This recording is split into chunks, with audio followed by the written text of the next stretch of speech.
જય હિન્દ, જય ભારત, જય જય ગરવી ગુજરાત. હું છું આપનો જયદેવસિંહ ચાવડા, એડવોકેટ, આમ આદમી પાર્ટી જિલ્લા પ્રમુખ મહેસાણા.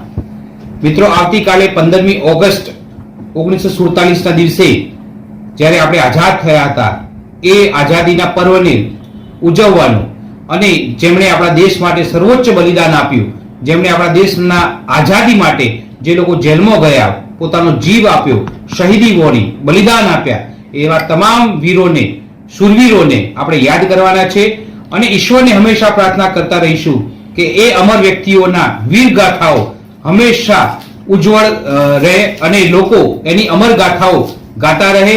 એનો એક પર્વ નિમિત્તે આવતીકાલે આમ આદમી પાર્ટી મહેસાણા જિલ્લા વતી વડનગર શહેરમાં આર્ટ્સ એન્ડ કોમર્સ કોલેજથી તિરંગા યાત્રાની શરૂઆત થશે, જે હાટકેશ્વર મહાદેવ ને દર્શન કરીને એ તિરંગા યાત્રા પૂરી કરીશું. તો આપ સર્વે જાહેર જનતાને તેમજ આમ આદમી પાર્ટીના તમામ કાર્યકર્તાઓ, પદાધિકારીઓને નમ્ર વિનંતી છે કે આવતીકાલના કાર્યક્રમમાં ખાસ ઉપસ્થિત રહે અને આ કાર્યક્રમમાં હાજર રહી આ અમર જે બલિદાનો આપ્યા છે એમને યાદ કરવાના છે અને એમના માટે પ્રાર્થના કરવાની છે. જય હિન્દ, જય જય ગરવી ગુજરાત.